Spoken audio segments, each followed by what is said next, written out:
پھر جو تذکرہ ہوگا وہ نبوت ملنے کے بعد کا تذکرہ ہوگا۔ کچھ بات آ جائے خانہ کعبہ کے حوالے سے۔ خانہ کعبہ کی تعمیر اصل میں 5 مرتبہ ہوئی، کیونکہ اس میں بھی حضور علیہ السلام کا تعلق ہے، اس لیے خانہ کعبہ کی تعمیر کا تذکرہ یہ نبوت ملنے سے پہلے حضرت آدم علیہ السلام نے خانہ کعبہ کی پہلی تعمیر کی تھی، اور حضرت آدم علیہ السلام کے بعد میں جب حضرت نوح علیہ السلام کے زمانے میں سیلاب آیا تھا تو خانہ کعبہ منہدم ہو گیا تھا، پوری دنیا میں سیلاب آیا تھا۔ اس کے بعد میں پھر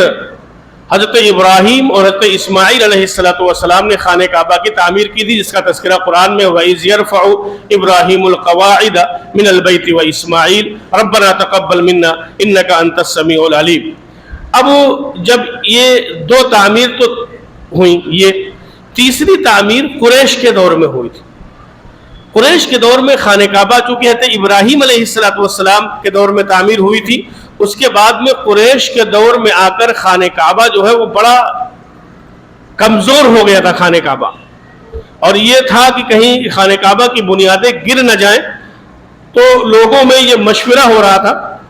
لوگوں کو بلایا اور تمام لوگوں کو جمع کیا، اور جمع کرنے کے بعد میں قریش نے یہ کہا کہ بھئی خانہ کعبہ کو دوبارہ تعمیر کرنا ہے، بڑا بوسیدہ ہو چکا ہے،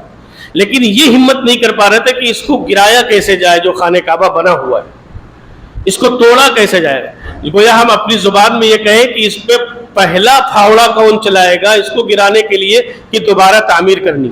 کوئی ہمت نہیں کر پا رہا تھا۔ چنانچہ حضرت خالد بن ولید رضی اللہ تعالیٰ عنہ کے والد محترم تھے ولید ابن مغیرہ۔ حضرت خالد بن ولید کا نام سنا ہوگا، بڑے جرنیل تھے، ان کے والد تھے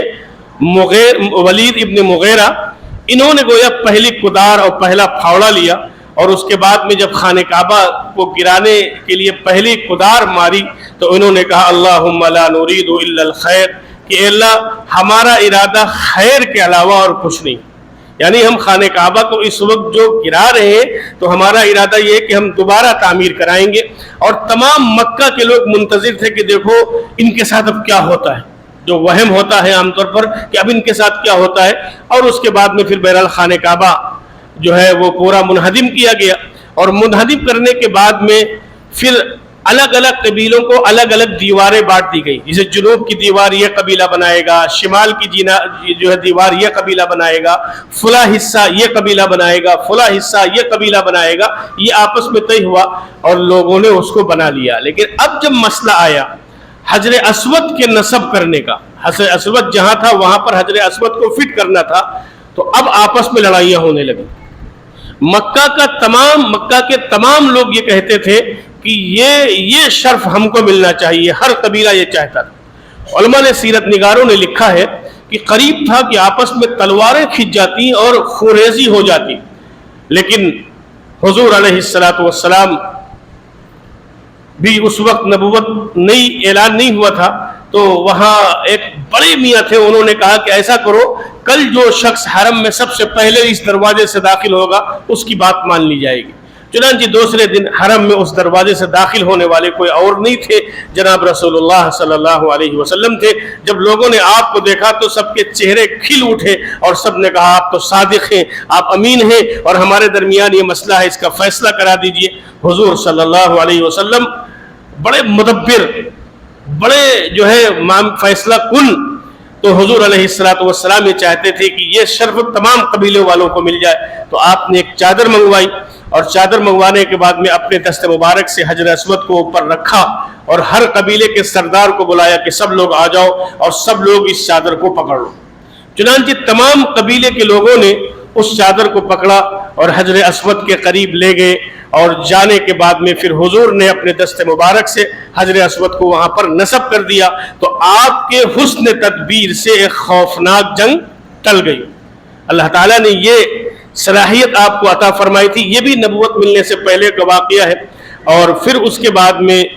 چوتھی مرتبہ جو خانہ کعبہ کی تعمیر ہوئی ہے وہ حضرت عبداللہ ابن زبیر رضی اللہ تعالیٰ عنہ کے دور خلافت میں ہوئی ہے۔ حضرت عبداللہ ابن زبیر یہ حضرت اسما کے بیٹے ہیں اور حضرت ابو بکر صدیق رضی اللہ تعالیٰ عنہ کے نواسے ہیں۔ اور 5ویں تعمیر خانہ کعبہ کی جو ہوئی ہے وہ حجاج ابن یوسف کے زمانے میں ہوئی ہے۔ یہ تعمیر سے مراد کیا ہے؟ تعمیر سے مراد یہ ہے کہ یہ 5 تعمیر جو میں نے بتلائی، تعمیر سے مراد یہ ہے کہ پورا خانہ کعبہ منہدم کر کے دوبارہ تعمیر کیا گیا ہو۔ تو یہ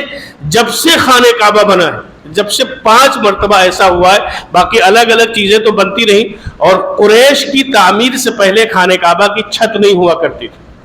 یعنی حضرت آدم علیہ السلام نے خانہ کعبہ کی تعمیر کی تو چھت نہیں تھی، حضرت ابراہیم علیہ السلام نے خانہ کعبہ کی تعمیر کی تو چھت نہیں تھی، جب قریش نے خانہ کعبہ کی تعمیر کی تب چھت پٹرے لگائے گئے تھے اس میں، اور اس کے بعد سے پھر جتنی تعمیر ہوئی، آج بھی خانہ کعبہ کے اوپر چھت موجود ہے۔ تو بہرحال یہ سیرت کی آج شاید 4تھی قسط تھی ہماری، 4تھا سبق تھا کہ یہ نبوت ملنے سے پہلے کا واقعہ ہے۔ اب انشاءاللہ جو تذکرہ آئے گا وہ تذکرہ آئے گا نبوت ملنے کے بعد میں انشاءاللہ۔